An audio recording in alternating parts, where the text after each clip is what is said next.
Kamusta ng pakiramdam mo? Tanong ng doktor. Wala po akong maramdaman, Dok.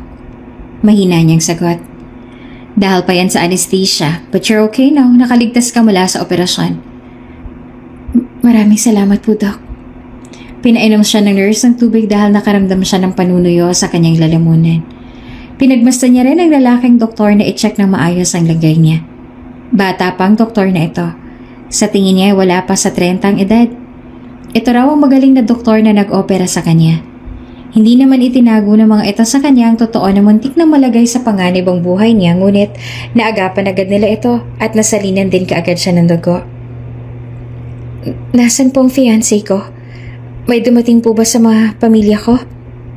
Napatigil ang doktor sa pagsulat sa patient chart dahil sa tanong niyang iyon. Napakunot din ang bahagya ang noo ng doktor. You have a fiancé? Ang tono ng boses nito ay para bang nagulat at nagtataka. Opo, dumating po ba siya? Umiling ang doktor. As far as I know, wala ni isang pamilya mo o kakilala mo man lang ang dumating. Hindi mo ba sinabi sa kanila na ngayon ang araw ng operation mo? Para bang bumagsak ang balikat ni Hana sa sinabing iyon ng doktor. Sinabi ko. Kung bago ka pa lang sa channel na ito, mga kwento ni Ate Jane, istorya mo, ikwento ko, huwag kalimutang pindutin ang notification bell at subscribe button. Hindi na mabilang ni Hana Ledesma kung ilang beses niya nang sinubukan na tawagan ng ama, subalit ring lang iyon ang ring at walang balak na sagutin ng ama ang mga tawag niya. Dad, today is my operation day, hindi niyo po ba ako masasamahan? Iyon ang iniwan niya na voicemail ng ama. Tinext niya rin itong address ng ospital kung nasaan siya. Are you ready, Miss Ledesma? Tanong sa kanya ng isang nurse. Humugot siya ng malalim na hininga at saka mabagal siyang tumango. Opo. Mabuti naman kung ganun. Maya-maya pa ay darating na si Doc Salazar. Siya ang surgeon mo. Wala pa bang mga kasama mo? Wala pa po eh. Hahabol na lang daw sila dahil may mga mahalaga pa silang mga kailangang tapusin. Tumango ulit ang nurse. Oh, I see. Then please, ihanda mo na yung sarili dahil maya-maya lang ay tuturukan ka na namin ng anesthesia. Umasa si Hana na darating ang ama at ang fiancé niya bago pa man magsimula ang operasyon niya, subalit dumating na lang ang oras at sasalang na siya sa operasyon, ni isang tawag o text mula sa kanila ay wala man lang siya natanggap. Sadyang wala lang siguro talaga silang pakialam sa kanya kahit pa sinabi niya naman sa kanila na ngayong araw ang operasyon niya sa liver. Doc, ready na po ang patient, maaari na po tayo makapagsimula. Imporma ng assistant doctor sa isang surgeon doctor. Tumango naman ang batang surgeon. Alright. Sa mga naunang minuto ng operation ay naging maayos naman ang lahat. Subalit sa gitna ng operasyon ay biglang pagbagsak ng BP ng pasyente, dahilan para malagay sa panganib ang buhay nito. Mabuti na lang at mabilis silang nakahanap ng kamatch ng dugo nito. Magaling din ang batang surgeon kung kaya mabilis nitong naagapan ang nangyari. She's safe now. Wika ng surgeon matapos ang operation. Nagbuni ang mga tao sa loob ng operating room matapos niyang sabihin yon. Kahit na nakasuot pa ng face mask ay ngumiti at tumango ang surgeon sa mga kasama. Hinayaan na hubarin ng assistant niya ang suot niyang surgical scrubs bago siya nagtungo sa scrub area para maghugas ng kamay. Nasaan ang pamilya ng pasyente? Tanong ng doktor sa isang nurse sa labas ng pinto na makalabas mula sa operating room. Wala pa po sa kamag-anak ng pasyente ang dumating, Doc. Paliwanag ng nurse. May pagtataka man dahil yun ang unang case na wala sa pamilya ng pasyente ang dumating, ay tumango pa rin si Ali bago umalis na para sa susunod niyang pasyente.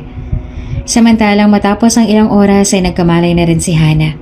Halos hindi niya pa maramdaman ang kanyang katawan dahil sa anesthesia. Takang-taka na iginala niya ang mata sa loob ng silid kung nasaan siya. Dumapo ang tingin niya sa isang lalaki na nakasuot ng puro puti na nakatayo sa tabi ng kama. Kamusta ng pakiramdam mo? Tanong ng doktor. Wala po akong maramdaman, Doc. Mahina niyang sagot. Dahil pa yan sa anesthesia, but you're okay now, nakaligtas ka mula sa operation. Maraming salamat po, Doc. Pinainom siya ng nurse ng tubig dahil nakaramdam siya ng panunuyo sa kanyang lalamunan. Pinagmasta niya rin ng lalaking doktor na i-check ng maayos ang kalagayan niya. Bata pa ang doktor na ito. Sa tingin niya wala pa sa 30 ang edad. Ito raw ang magaling na doktor na nag-opera sa kanya. Hindi naman itinatago ng mga ito sa kanya ang totoo na muntik nang malagay sa panganib ang buhay niya, ngunit naagapan kaagad nila ito at nasalinan din kaagad siya ng dugo. Nasaan ang fiancé ko? May dumating po ba sa pamilya ko? Napatigil ang doktor sa pagsulat sa patient's chart dahil sa tanong niya. Napakunot din ang bahagya ang noon ng doktor. You have a fiancé? Opo, dumating po ba siya? Umiling ang doktor. Wala ni isang pamilya o kakilala mong dumating. Hindi mo ba sinabi sa kanila na ngayon ang operation mo? Para bang bumagsak ang balikat ni Hana sa sinabi niya ng doktor. Sinabi ko. Umasa si Hana na pagising niya ay nasa tabi niya ang kanyang ama at ang fiancé niya. Pero hindi mo lang pala sila dumating para sa kanya. Oh, it's okay if they didn't come. Naging successful naman ang operation mo. Ngumiti sa kanya ang gwapong doktor. Anyway, ito ang resulta ng mga tests na isinagawa namin sa'yo kanina. Thankfully, maayos naman ang lahat. Kailangan mo lang na makarecover ng mabilis and then makakalabas ka na. Pinilit siyang ngumiti nito. Maraming salamat po, Doc. I'm Alistair Salazar. You can call me Doc Ali. Maraming salamat po sa tulong niyo, Doc Ali. Walang anuman. I hope you recover fast. Let me know if you need my help. Mabait na sabi ng doktor. Bibisita ulit ako mamaya, but if you need me, tawagin mo lang ako sa intercom or you can call our nurses. Tumango ulit siya ng bahagya. Opo, Doc. Pinagmasdan niya ang gwapo at mabait na doktor na maglakad palabas at hanggang sa tuluyan na lamang makalabas ang doktor ay nakatingin lamang siya sa pinto. Umaasa na muli iyong bubukas at papasok doon ang pamilya niya. Ngunit lumipas ang mahabang minuto ay hindi yun bumukas. Wala ni isa sa pamilya niya ang dumating. Nagpasya si Hana na magpahinga na lang ulit. Umaasa na pagising niya ay dumating na rin ang kanyang ama. Pero katulad nung una ay nabigo na lamang siya dahil pagmulat niya ng kanyang mga mata ay ang gwapong doktor na naman ang bumungad sa kanya. I'm sorry, hindi ko sinasadya na magising ka. Agad na paghingi nito ng pasensya. Ayos lang po yun, Doc. Sagot niya at sinubukan na maupo. Mabilis na inalalayan siya ng doktor. Next time, don't put pressure on yourself. Fresh pang sugat mo kaya posible pa itong bumuka. Paalala naman sa kanya ng doktor. Opo, pasensya na. Sagot naman ni Hana at nakaramdam ng hiya dahil nawala talaga sa isip niya na bagong opera pala siya. Nagulat kasi siya kanina na pagmulat niya ay ito kaagad ay nakita niya. It's okay. Kamusta nga palang pakiramdam mo? Maayos naman po ako, Doc. Wala ka naman bang kahit anong sakit na nararamdaman? Umiling si Nia. Wala po, Doc. Mabuti naman kung ganon. Kung sakaling may hindi ka magandang nararamdaman at may sakit kang nararamdaman sa katawan mo, or any kirot dyan sa tiyan mo, sa sugat mo, sabihan mo kaagad ako o sa nurse, ha? Tumango lang siya, pinanood na ang doktor na ayusin ang dextrose niya na may umakyat ng dugo. Marahil dahil sa pagtulog niya kanina. Inihingi niya ng pasensya yon at sinabi sa doktor na ayos lang naman daw yon at hindi maiwasan na mangyari, lalo pat walang nagbabantay sa kanya kanina nung natutulog siya. Wala pa rin bang mga kasama mo?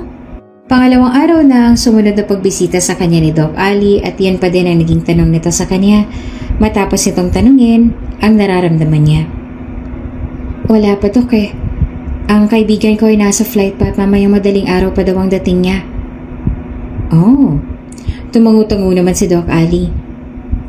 Sasabihin ko na lang sa assistant ko mamaya to check on you constantly and monitor you just in case kailangan mo ng tulong namin at para maiwasan na umakyat ulit ang dugo dyan sa dextrose mo dahil wala ka pa namang bantay.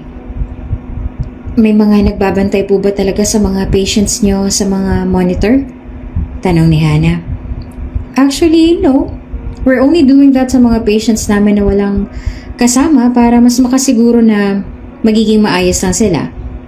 At hindi naman maiwasan na magkaproblema sa mga patients namin na may mga kasama. Wala namang camera na katutok sa kanila since one call away lang naman ng mga medical staffs dito ng pamilya nila. But in your case, since you're alone, kailangan na mas bantayan ka ng mga medical staff. Napakagat naman si Hannah sa ibabang labi na sinabi ng doktor. Masyado naman itong pinamumukha sa kanya na mag-isa lang siya at wala siyang pamilya na nag-aalala para sa kanya at wala rin mag-aalaga sa kanya. Nang mapansin ng doktor ang malungkot na ekspresyon sa kanyang mukha ay nagtaas kilay ito sa kanya na may halong pag-aalala. Ayos ka lang ba, Miss Ledesma? Bagaman pilit ay ngumingiti na si Hannah sa doktor. Opo, Doc. Hindi naman maalis kay Doc Ali ang pagtataka kung bakit bigla na lang nagbagong ekspresyon ng mukha ni Hannah Ledesma noong nagpaliwanag siya na para bang hindi nito nagustuhan ang sinabi niya. Hindi niya maisip kung ano bang dahilan kaya hinayaan niya ang assistant doctor niya na i-check ang footage sa loob na kuha ng kwarto kung nasaan si Hannah. Ang footage lang noong magkausap silang dalawa. Ewan din ba ni Ali kung bakit alalang-alala siya dahil lang sa maliit na bagay na yon. Hindi siya mapakali hanggat hindi niya alam kung anong dahilan. Kayo naman pala kasi, Doc Paninisi pa ng assistant niyang si Romeo. Bakit? Ano bang maling ginawa ko? Alam na nga natin na wala siyang kasama dahil tila walang pakialam ang pamilya niya, pinamukha niyo pa talaga sa kanya. I was just being honest dahil baka magtaka siya kung bakit kailangan ko siyang pabantayan through monitor. Paliwanag niya. Matapos malagay sa panganib ang buhay niya, kailangan niya talaga ng magbabantay sa kanya. Iyon lang, nagkataon na wala siyang pamilya na willing magbantay at mag-alaga sa kanya. It's not being rude, it's being honest. We doctors should be honest with our patients para hindi sila magpapaniwala sa mga kasinungalingan na maaaring maglagay sa kanila sa kapahamakan, especially when it's concerning their health.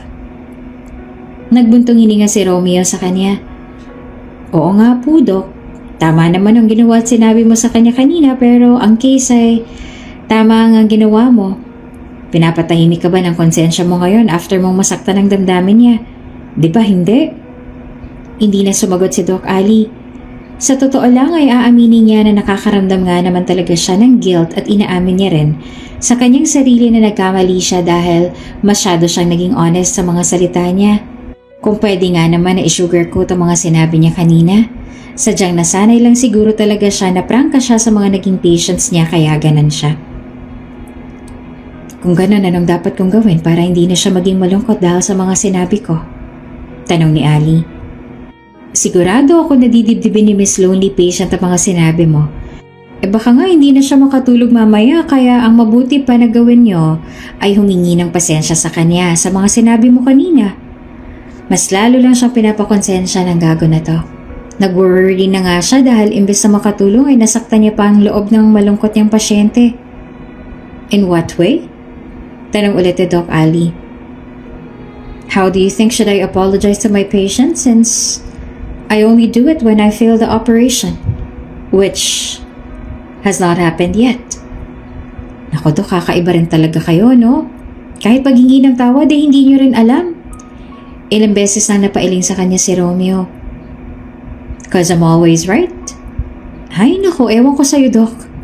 Kalaunan na nagbigay na rin naman ng payo sa kanya si Romeo kung sa paanong paraan siya makakahingi ng pasensya sa pasyente na hindi nasasaktan ng loob dahil sa sobrang pagiging honest niya sa buhay. Ano pong gagawin sa anak ko, Doc? Ano bang sakit niya at anong uri ng operasyon ang gagawin sa kanya? Tanong ng isang ginang na bigla na lang dumating kanina para manghingi ng tulong sa kanila dahil kailangan daw ng anak nito ang operasyon dahil sa madalas itong mahilo at magduwal. Kalmado na nagpaliwanag si Ali sa ginang na takot na takot. Ma'am, your daughter is pregnant. Wala siyang kahit anong malubhang sakit that needs an operation. Sino po ba nagsabi sa iyo na kailangan ng operasyon ng anak niyo kung ang laman ng sinapupunan niya ay hindi tumor kundi sanggol? Pero paano mabubuntis ang anak ko 16 years old pa lang siya. Maluha-luha na ang ginang. Ang teenager na anak nito ay nasa labas ng opisina kasamang isang nurse. Nanggaling na kayo sa ibang ospital at pareho lang sinasabi sa inyo na buntis ang anak ninyo. Pero mukhang ayaw niyo yatang maniwala sa kanila. Pero ako po mismo magko-confirm sa inyo na kung ano man ang sinabi sa inyo sa ospital na pinuntahan nyo, ay totoo. Buntis po ang anak ninyo. Pero paano naman po nangyari yun, Doc? Napaka-inosente at bata pa nitong anak ko. Padami na ng padami ang luha sa mga mata nito. I just had a brief consultation with your teenager. Inabi niya sa akin na may nobyo na siya at mahigit 2 taon na silang dalawa. She also admitted na may nangyari sa kanila at ang boyfriend niya na to ang ama ng pinagbubuntis niya. Natatakot lang daw siya na sabihin sa inyo ang totoo dahil ayaw niya na magalit kayo sa kanya. Aniya na ikinatigil ng ginang. Naiintindihan ko na nagulat kayo sa nalaman niya, subalit kailangan niyong manatiling kalmado sa pakikipag-usap sa kanya. Bata pang anak ninyo at may namumuong bata na rin sa sinupupunan niya. At dahil sa edad niya ay masela ng pagbubuntis niya kaya hindi pwede sa kanyang ma-stress ng sobra. Minasahe ni Ali ang kanyang sentido matapos niyang ipaliwanag ang lahat sa ginang na iyak pa rin ang iyak paglabas ng opisina niya. Isa siyang surgeon doctor pero hindi na rin mabilang ni Ali kung ilang beses na rin ba siyang naka-encounter ng ganong case. Doc, nakaalis na po bang magnanay? Tanong sa kanya ni Romeo na kumatok sa pinto. Yes, kaaalis lang. Teenage pregnancy po ulit? Nagbuntong hininga siya. Apparently, yes. Wala naman ba daw case ng sexual abuse? Wala naman. Ay, mabuti naman kung ganon. Kawawa naman ang bata. Hayaan niyo daw kung sakali man na bumalik ang mag-ina kami nang bahala sa kanila para hindi sila mahirapan. Siya nga po pala, Doc. Hindi ba dapat binisita mo si Miss Lonely Patient ngayon? Nakapaghanda ka na ba ng paghingi ng tawad sa kanya? At dito nagtatapos ang ating unang kabanata. Magagawa kayang humingi ng tawad ni Ali sa kanyang nasabi sa kanyang special patient? Ano naman kayang nangyari kung bakit wala malang bumisita kay Hannah sa ospital gayong sumailalim ito sa isang major operation? Abangan sa susunod na kabanata. Kung bago ka pa lang sa channel na ito, mga kwento ni Ate Jane, Story Mo, Ikwento Ko, huwag kalimutang pindutin ang notification bell at subscribe button. Bakit ka naman single? I'm sure marami naman ang mga nagkakagusto sa'yo. Wala ka pa bang natitipuhang babae? Umiling naman ang doktor. No. Nako, sa dinami-dami ng babae sa mundo, wala ka man lang natipuhan?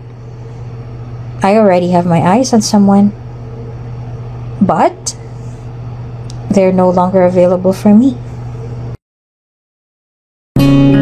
Kung bago ka pa lang sa channel na ito, mga kwento ni Ate Jane, Story Mo, Ikwento Ko, huwag kalimutang pindutin ang notification bell at subscribe button.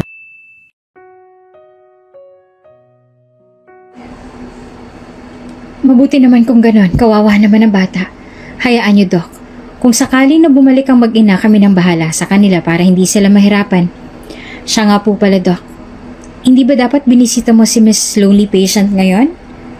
Nakapaghanda ka na ba ng paghingi ng tawad sa kanya? Umiling si Ali. Wala pa. Wala pa akong naiisip kung alin doon sa mga payo mo ang kailangan kong sundin. Ang mabuti pa ikaw na lang munang tumingin sa lagay niya at sabihin mo sa akin kung anong resulta. Bakit hindi na lang kayo, Doc? Wala pa akong naiisip kung alin doon sa mga payo mo ang kailangan kong sundin. Ang mabuti pa ikaw na lang munang tumingin sa lagay niya at sabihin mo sa akin kung anong resulta. Bakit naman hindi na lang kayo, Doc? So wala pa akong maisip kung paano ako makakahingi ng pasensya sa kanya. At sa huli, wala ngang nagawa si Doc Romeo kundi ang pumayag. Samantala, nagtaka naman si Hannah na ang pumasok na doktor sa silid kung nasaan siya ay hindi si Doc Ali, kundi ibang doktor. Good morning! Nakangiting bati sa kanila ng doktor. Dama ni Hannah ang pagtingin sa kanya ng kaibigan niyang si Sam. Nagtatanong ang mga mata kung ito na ba ang doktor na nag-opera at nag-alaga sa kanya. Magandang umaga rin po, Doc. Nakangiting bati naman ni Hannah sa doktor. Lumapit ito sa kama niya. I'm Romeo Vargas. Busy kasi ngayon si Doc Ali kaya ako munang inatasan niya na tumingin sa lagay mo. Tumango si Hannah at hinayaan ng doktor na tingnan ang lagay niya. Siya nga pala, Pinapasabi ni Doc Ali na baka kailangan mo pang manatili dito ng isa pang linggo hanggang sa kahit papaano'y maghilom ng sugat mo. Kung itatanong mo kung bakit, gusto lang makasigurado ng management na magiging maayos ang pagaling mo, lalo pat muntik nang malagay sa panganib ang buhay mo. Paliwanag ni Doc Romeo na tinanguan niya lang. Habang nagsusulat sa patient's chart ang doktor, ay nagsalita ulit ito sabay sulyap sa kanya. Ang bait talaga ni Doc Ali, no? Ha? Oo nga po. Bakit parang hindi ka sigurado? Bagyang natawa naman si Doc Romeo. Dahil ba hindi siya palangiti? Marahan naman siyang tumango. Hindi ko pa po siya nakikita ngumiti eh. Ganon talaga yun si Doc. Kailangan pa yatang magbayad ng ilang milyones sa mga taong nakakasalamuha niya bago siya ngumiti sa kanila. Pero mabait naman yun si Doc Ali. Sadyang nonchalant lang talaga siya pagdating sa mga bagay-bagay. At hindi siya yung tipo na mahilig i-sugarcoat ang mga sasabihin niya. Alam mo yun, masyado siyang honest. Sa isip ni Hana ay tila mas mabait pa itong bagong doktor kaysa kay Doc Ali. Ni minsan kasi ay hindi niya pa nakikita na ngumiti ang gwapong doktor sa kanya. Poker face lang palagi at seryoso sa buhay. Ang berdeng mga mata ng doktor ay sinlamig ng yelo kung tumingin. Ang gwapo kaya nung doktor na yon? Kinikilig pang sabi ni Sam, best friend niya, nang makaalis na si Doc Romeo. Romeo ba daw ang pangalan niya? Oo. Sana pala ako na lang si Juliet para meant to be kami. Napangiwi na lang si Hana sa kaibigan niyang kilig na kilig. Kagagaling lang ni Sam sa Belgium dahil may business trip ito doon. Hindi pa nga dapat ito umuwi sa bansa, subalit nang malaman na nasa ospital siya ay agad itong nag-book ng flight pabalik. Kaninang madaling araw lang itong dumating. Diretso na kaagad dito sa ospital para mabantayan siya. Wala pa rin bang balita sa ama at fiancé mo? Pagkalipas ng ilang sandali ay seryoso nang nagtanong sa kanya si Sam. Sabi ng secretary ni Dad, busy pa raw ito sa mga meetings. Grabe naman. Mas mahalaga pa pala yan sa kanya mga meetings niya kaysa sa buhay ng anak niya. Napapailing na lang si Sam. Ang mukha mong aso na fiancé, alam niyo ba na naoperahan ka na? Oo, pero busy din ata. Naku, wala talagang kwenta yon. Inis na inis pang sabi ni Sam. Hayaan na nga lang natin sila. Nandito naman ako. Hindi ka na magiging mag-isa.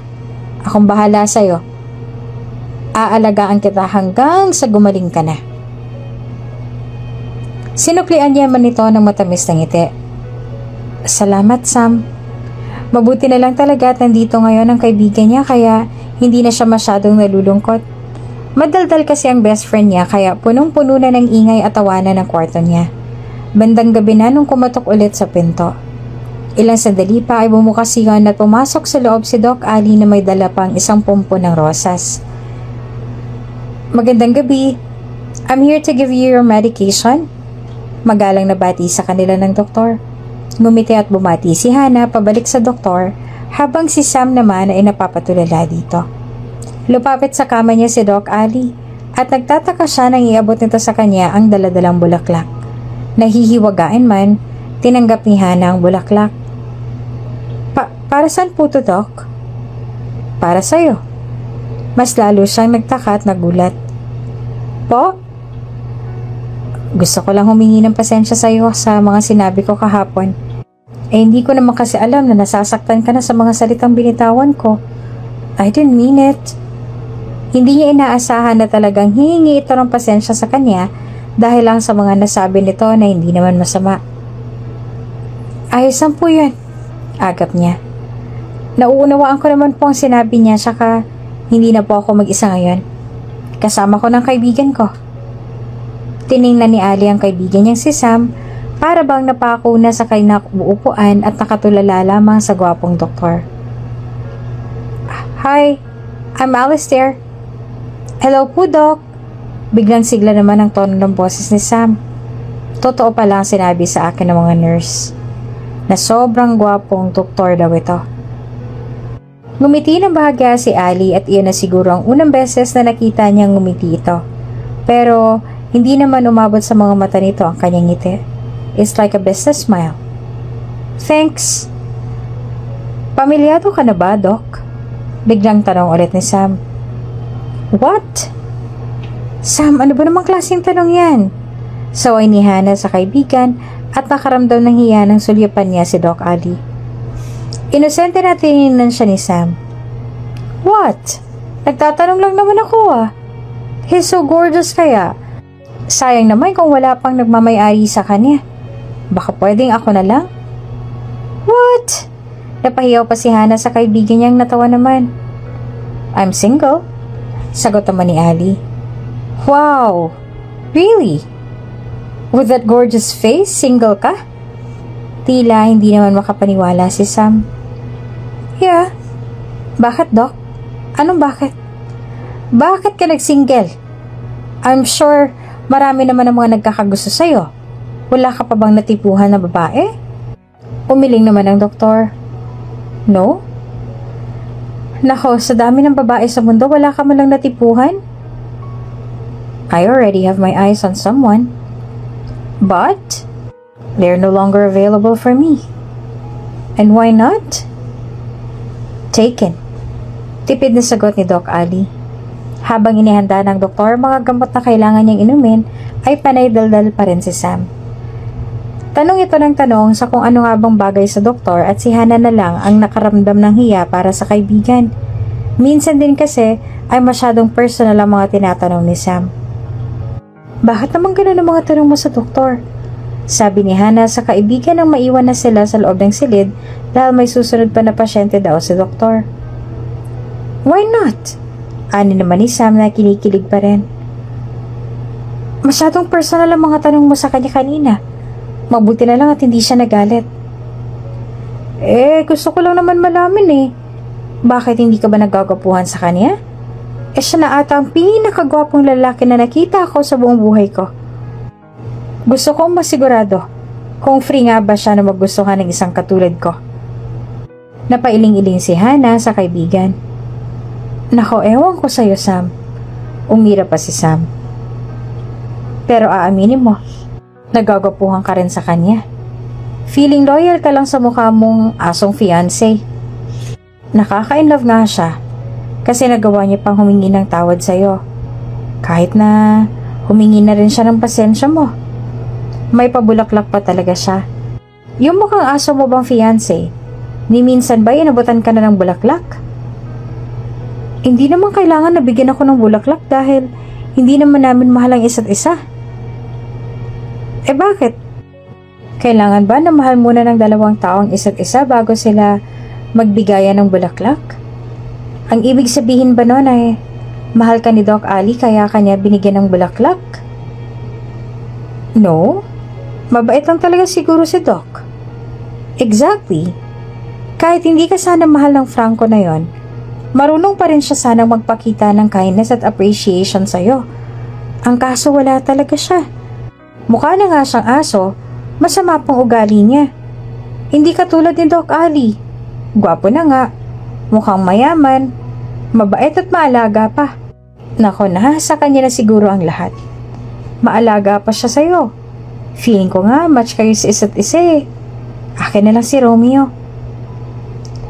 Isa siyang eye doctor at pasyente niya ako. Hindi ba dapat normal lang sa doktor na maging maalaga sa pasyente? Exactly. Kahit hindi ka sana mahal ni Franco na yon, marunong pa rin sana siyang magpakita ng kindness at appreciation sa'yo. Ang kaso wala talaga siya. Mukha na nga siyang aso. Masama pang ugali niya. Hindi katulad ni Doc Ali. Gwapo na nga, mukhang mayaman, mabait at maalaga pa. Nasa kanya siguro ang lahat. Maalaga pa siya sa'yo. Feeling ko nga match kayo sa isa't isa. Akin na lang si Romeo. Isa siyang doktor at pasyente niya ako. Hindi ba dapat normal lang sa isang doktor na maging maalaga sa pasyente niya? Kahit na, mukhang aso naman yung fiancé mo eh. Hindi man lang dumalaw sa'yo kahit na alam niya na inoperahan ka. Pangit-pangit niya na nga nang wala pa siyang pakialam sa'yo. Mabuti pa si Doc Ali. Laging nandito para tingnan ang lagay mo. Kahit na sabihin natin na normal lang yon dahil sa siyang doktor at pasyente kanya, di hamak na mas better pa rin siya kesa naman sa Franco na yon na mukhang aso na maraming garapata at mahilig sa gilis. At wala na ngang tumigil sa pagkukumpara ni Sam sa fiancé niya at sa gwapong doktor. Tiningnan niya ang bulaklak na ibinigay sa kanya ni Doc Ali. Nilagay niya ni Sam sa vase. Ang ganda ng kulay ng rosas. Punong-puno yung kulay oh. Pulang-pula ang bawat at tulot at maging ang dahon ay berdeng-berde. Bigla naman siyang nalungkot na may sumagi sa isip niya. Tama rin naman ang sinabi ni Sam kanina na kahit kailan ay wala pa siyang natatanggap na bulaklak mula sa fiancé niya. Pero sadyang kahit anong gawin niya siguro ay wala itong magiging pakialam sa kanya. Nalagay na nga sa panganib ang buhay niya. Hindi man lamang ito nagpakita sa kanya.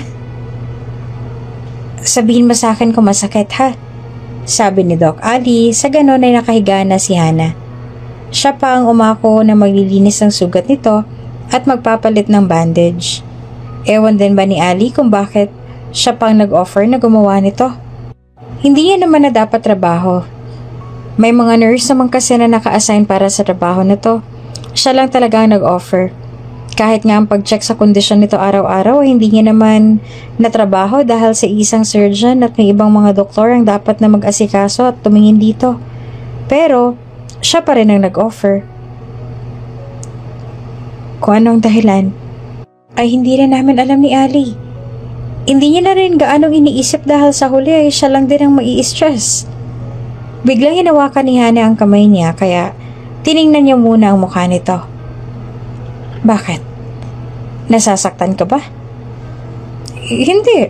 Pero may kiliti ako sa tiyan kaya nahihiya niyang sabi nito. Then don't worry. Akong bahala. Sabi niya at sinimulan na ang paglilinis sa sugat nito. Mas maingat ang galaw ng kamay niya para hindi ito masaktan o makiliti at habang ginagawa niya yon ay dama niya rin ang mga titig sa kanya ni Hana. Pinagmamasdan nito bawat kilos niya. Hana, biglang bumukas ang pinto at pumasok sa loob si Sam. Ngayon lang ako nakakita ng dahilan kung bakit walang paramdam sa'yo ang walang hiya mong fiancé. At dito nagtatapos ang ating kabanata. Ano kayang matutuklasan ni Hana tungkol sa kwento ng kanyang fiancé? Bakit nga ba hindi na ito nagpaparamdam pa kay Hana? Bakit nga ba gano'n na lang malasakit ang doktor kay Hana? Abangan sa susunod na kabanata. Kung bago ka pa lang sa channel na ito, mga kwento ni Ate Jane, Story Mo, Ikwento Ko, huwag kalimutang pindutin ang notification bell at subscribe button. Bakit po kayo nandito? Nangako ako sa kaibigan mo na ako munang magbabantay sa'yo habang nasa meeting siya. Hala, hindi niyo po ako kailangan bantayan. Ayos naman na po ako. It's okay. I don't mind. Dito na lang ako magpalipas ang oras tsaka para hindi na rin mag-alala sa'yo ang kaibigan mo. Maging ako rin. Kung bago ka pa lang sa channel na ito, mga kwento ni Ate Jane, Story Mo, Ikwento Ko, huwag kalimutang pindutin ang notification bell at subscribe button.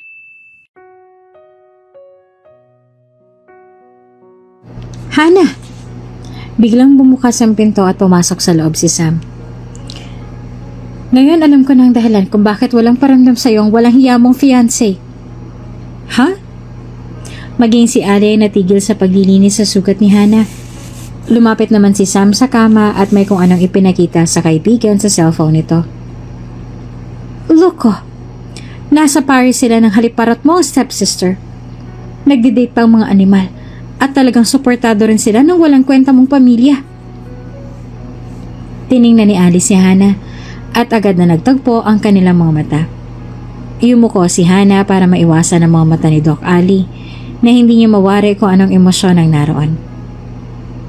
Kung awa ba o kung natatawa ito sa kanya dahil sa nalaman na ang fiancé niya ay mas pinili na samahan ng stepsister niya kaysa alagaan siya, kahit na alam naman nito na kagagaling niya lang ng operasyon. Ang kapal din naman talaga ng mukha ng stepsister mo, no? Alam niya na nga na may sakit ka. Inoperahan ka. Pero talagang nag-take advantage pa sila sa lagay mo na to para mag-loving-loving sa Paris. Wika ni Sam. Alam mo, hindi na ako naniniwala na ang Paris ay city of love. Nilalaban naman ni Franco doon ang mukha niyang garapata na kabit. Hayaan mo na, sabi ni Hana sa kaibigan dahil nahihiya na siya kay Doc Ali na narinig ang lahat. Hayaan mo na lang sila na magsaya roon. At bakit ko hahayaan? Sino ba naman ang natutuwa na habang ikaw ay nahihirapan at halos nag-agaw buhay, sila ng kabit niya ay naglalaving-laving sa Paris na para bang wala silang inaagrabyado na tao? Pinigilan na ni Hana ang kaibigan dahil baka kung ano pang masabi nito sa harap ni Doc Ali. Na makaalis na si Doc Ali ay sakalang sila nag-usap ng masinsinan ni Sam tungkol sa kataksila ng fiancé at ng stepsister niya. Tunay nga na nasa Paris na ngayon ang dalawa at nagsasaya. Sa mga puntong yon ay hindi na alam ni Hana kung ano pa ba ang dapat niyang maramdaman. Dahil todo na ang sakit na ipinadama nila sa kanya, halos wala na nga siyang luha na maibuhos.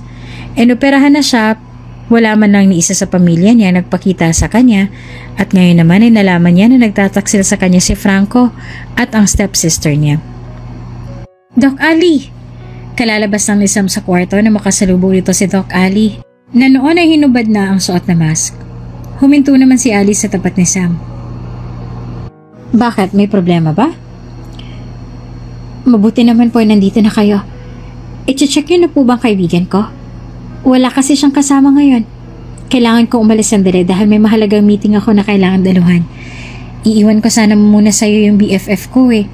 Babalik naman agad ako mamaya pagkatapos ng meeting. Mahalagang meeting kasi talaga yon at hindi pumayag ang assistant ko na hindi ako umattend ngayon. Tumango siya. Okay. Maraming salamat po, Doc. At pakialagaan naman ng BFF ko. Baka kung ano maisip niyang gawin dahil sa nalaman niya tungkol sa fiancé niya. Ayoko naman sana siya iwan kaso sadyang mahalaga lang talaga ang meeting na yon. It's okay, ako lang bahala sa kanya. Sure ba yan, Doc? Hindi ka ba busy? Tiningnan ni Ali ang suot na relo. She's my last patient bago ang 3 hours break ko. So yes, I can stay with her. Huwag ka mag-alala. Lumawak ang ngiti ni Sam. The best ka talaga, Doc. Ikaw na ang pinaka-paborito kong doktor. O siya, bahala ka na sa BFF ko ha. Bye! Inayos muna ni Ali ang sarili bago siya pumasok sa loob. Sa totoo niya, ang plano niya ay hindi muna siya bibisitahin si Hana dahil pagod na pagod pa siya at si Romeo nang inutusan niya na tumingin kay Hana. Ngunit dahil nga sa nakiusap sa kanya si Sam ay ayaw niya naman itong tanggihan. Nakakapagpapaalala nga naman talaga kung mag-isa lang si Hana lalo pat matapos ang mga natuklasan nito na kataksila ng fiancé at ng stepsister nito. Doc Ali! Tawag ni Hana sa kanya pagkapasok niya sa loob. Kahit pagod na pagod ay ngumiti siya dito. Oh, kamusta ka na, Hana? Maayos naman po ako, Doc. Tumango naman si Ali at lumapit sa kama. Maayos naman ang kondisyon ni Hana kaya konting checking na lang ang ginawa niya. Sa totoo nga niya na sa susunod na araw ay makakalabas na rin ito ng ospital at sa bahay na lang tuluyan na magpapagaling. Sa kabutihang palad ay hindi na naulit nagkaroon ng problema mula ng operasyon. Sa susunod na araw ay maaari ka nang makalabas, panimula niya. Maayos ang lagay mo at maaaring magpatuloy ka na lang na magpagaling sa bahay. Tumango naman si Hana. Salamat po, Doc. Ngumiti lang ng bahagya sa kanya si Ali. Hindi man ito sabihin ay halata ang pagod sa mga mata nito. Hindi ito ganong ka-energetic tulad ng dati. Isa rin sa mga napansin pa ni Hana sa gwapong doktor ay ang pagiging palangiti nito. Kahit alam niya na business smile lang yon. Napakunot ang noon ni Hana nung tapos na si Doc Ali na tingnan ang lagay niya na sa halip ay umalis na ito sa silid ay lumapit ito sa sofa at doon na upo. Tila wala pang balak na umalis. Doc, may problema po ba? Tanong ni Hana sa doktor na nakapikit na ang mga mata habang nakasandal ang ulo sa kinaupuan. Iminulat ulit nito ang mga mata. Wala naman. Bakit? Kung ganoon, bakit andito pa po kayo? Nangako ako sa kaibigan mo na ako muna magbabantay sa'yo habang nasa meeting siya. Ala, hindi niyo po ko kailangan na bantayan. Ayos naman na po ako. Kaagad niyang sinabi. It's okay, I don't mind, sagot nito. Dito na lang ako magpapalipas ng oras tsaka para hindi na rin mag-alala sa'yo ang kaibigan mo. Maging ako rin. At wala na nga nagawa si Hana para pigilan pa man ng doktor. Hinayaan niya na lang ito sa sofa. Kumuha rin ito ng magazine at magsisimula na sana magbasa. Nang mapuna nito ang mga tingin niya, ay nag-angat ito ng tingin sa kanya. Don't worry, hindi ako magiging maingay kaya hindi kita maihistorbo. Agad naman siyang sumagot. Ay, hindi naman po sa ako ang mainistorbo niyo, Dok. Pero, hindi ko po ba naaabala ang trabaho ninyo? Nope, break time ko naman ngayon. Po? Napataas ang boses niya. Break time niyo po pala pero nandito kayo at nagbabantay sa akin. Ayos lang yon. Nakakapagpahinga naman ako dito eh. Your room is cold kaya ayos na ako dito. Sigurado po ba kayo? Yes, don't worry about me. I'll be fine. Magpahinga ka na lang din. Hindi ako magiging maingay para hindi kita maistorbo. Pinagmasdan niya na lang ang doktor habang nakaupo at seryoso na nagbabasa. Hindi naman alam ni Hana kung bakit sobrang bait nito sa kanya. Pero aaminin niya na masaya rin siya sa kabaitan nito sa kanya. Lumipas ang ilang minuto dala ng pagod dahil sa pag-oopera ng isang patient na may tama ng ligaw na bala na inabot ng mahigit 12 oras ay hindi na malaya ni Ali ang sarili na nakatulog na pala siya. Nagising na lang siya nang may marinig siya na mahinang paghikbi. Mahapdi pa ang kanyang mga mata. At nang mamakaawa pa sa kanyang mga talukap ng kanyang mga mata na muli siyang bumalik sa pagtulog sa balit, pinilit niyang sarili na imulat ang kanyang mga mata at biglang bumangon ang kaba sa kanyang dibdib nang makita na umiiyak na ngayon si Hana habang nakaupo sa kama at nakatingin sa cellphone nito. Bagya pa siyang nahilo dahil sa biglang pagtayo niya. Agad siyang lumapit sa tabi nito at puno ng pag-aalala na nagtanong. Are you okay, Hana? Bakit ka umiiyak? Puno ng luha ang mga mata na nag-angat ito ng tingin sa kanya. Ayos lang po ako, Doc. Are you sure? Inabot niya ang mukha nito at pinahid niya ang luha sa pisngi.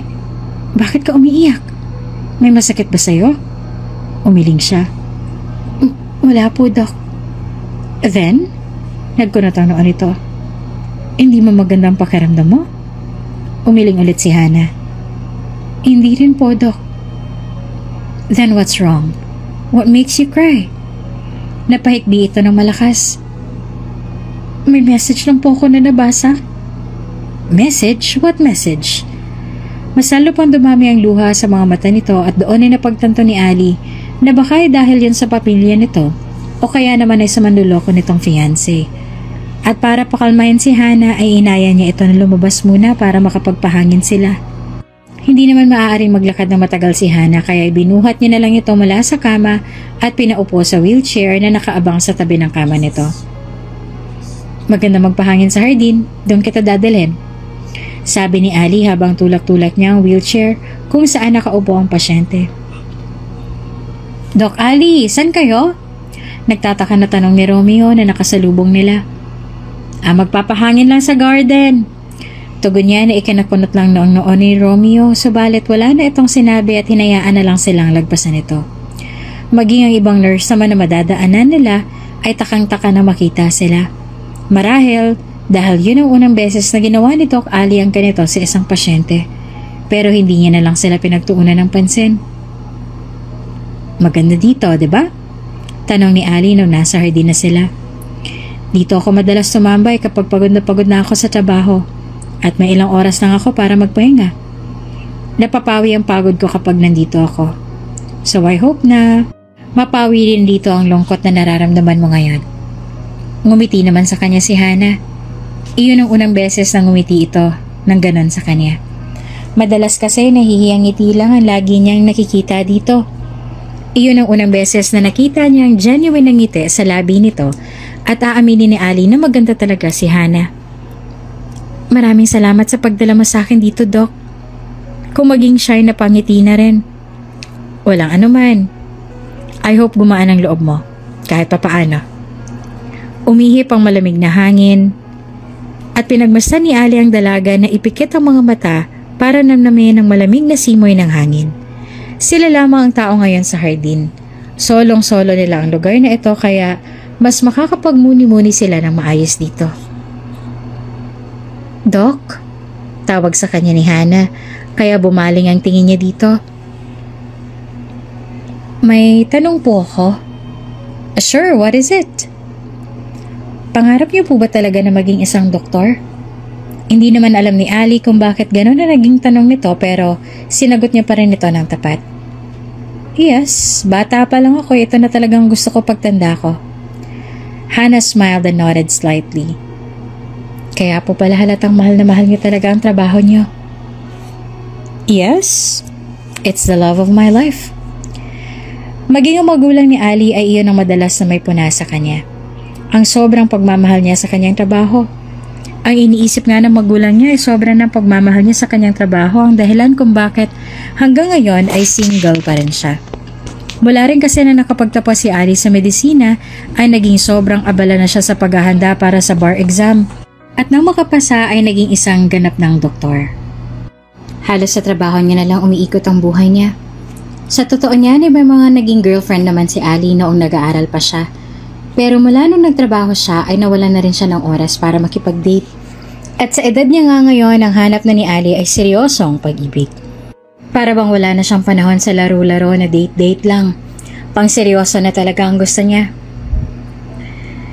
Bakit ho pala hanggang ngayon ay single pa rin kayo? Pagkalipas ng ilang sandali ay nagtanong ulit sa kanya si Hana. Nakatingala ito sa kanya at naghihintay ng isasagot niya. Hindi ko pa nahahanap ang babae na para sa akin Sagot niya. Sa dami na nagtatanong sa kanya ng parehong katanungan, ay laging ganun din ang sagot ni Ali sa kanila. Siguro kailangan ko pa talagang maghintay na matagal bago siya dumating. Paano ho kung hindi siya dumating? Then, ako na mismo hahanap sa kanya. Pwede ba yun? Oo naman. But for now, mas gusto ko muna na maghintay at hayaan na kusa siyang dumating sa buhay ko. Baka kasi hindi pa talaga to ang tamang panahon para magtagpo kami. Baka nga'y nakakasalubong ko na pala siya pero sadyang hindi pa yun ang tamang oras para magkita at magkakilala kaming dalawa. I have to wait for her. Ganun po palang paniniwala ninyo. Yeah, I believe na mas maganda at worth it kung pinaghihirapan natin na hintayin ang isang bagay kesa madaliin ang mga bagay-bagay. The excitement will never fade. Napatango ito at hindi na ulit nagsalita pa. Matapos ang mahabang sandali ay siya naman ang sumunod na nagtanong dahil may bagay din siyang gustong malaman. What about you? Kailan niyo naman balak na magpakasal ng fiancé mo? Sandaling tiningnan siya nito at binalik din agad ang tingin sa malayo. Sa susunod na taon po sana ang napagkasunduan na kasal ng pamilya namin. Napagkasunduan ng pamilya ninyo? Ibinalik nito ang tingin sa kanya. Oo. Pareho ng mga magulang lang namin na may gusto na ikasal kaming dalawa. Nagulat naman si Ali dahil sa nalaman. Hindi niya lubos akalain na uso pa palang ganon sa panahon ngayon. Naniniwala kasi si Ali na ang kasal ay hindi dapat na pinipilit. Ang dalawang tao na mahal ang isa't isa, ang siya lang ang pwede na magpakasal. Kaya ang dalawang tao na hindi naman mahal ang isa't isa at napipilitin lang ay hindi dapat napilitin na ipakasal. Dahil ang mga magulang na namin na nagpasya para sa amin, pareho kaming walang magawa kundi ang sumunod. Dagdag pa ni Hana sa paliwanag nito. Ilang taon na kayong engaged? 2 years? That long and you didn't fall for each other yet? Nagbuntong hininga ito ng malalim. Sinubukan ko na mahalin siya dahil yun ang pangako ko sa aking ama. Pero siya sa tingin ko ay wala siyang balak na subukan. Because of your stepsister? Tiningnan siya nito at marahan na tumango. Di ko alam kung kailan nagsimula ang relasyon na lang dalawa. Nalaman ko na lang na may namamagitan na pala sa kanila. Pansin naman ni Ali na masyado nang nalulungkot si Hana sa usapan nila, kaya iniba niya na lang ang topic. Iyong usapan na makakapagpaalis sa lungkot nito. Hindi nila alam kung ilang minuto o oras na silang naroon sa hardin. At dito nagtatapos ang ating kabanata. Ano kayang magbabago ngayong nalaman ni Ali na hindi naman pala iniibig ni Hana ang kanyang fiancé? May ma-realize kaya siya? Mahanap niya kaya sa katauhan ni Hana ang hinahanap niyang babae? At paano na ngayon na pa-discharge na pala si Hana sa ospital? Abangan sa susunod na kabanata. Kung bago ka pa lang sa channel na ito, mga kwento ni Ate Jane, Story Mo, Ikwento Ko, huwag kalimutang pindutin ang notification bell at subscribe button. Napagpasyahan namin na hindi na ituloy ang kasal niyo ni Franco dahil hindi niyo rin naman mahal ang isa't isa.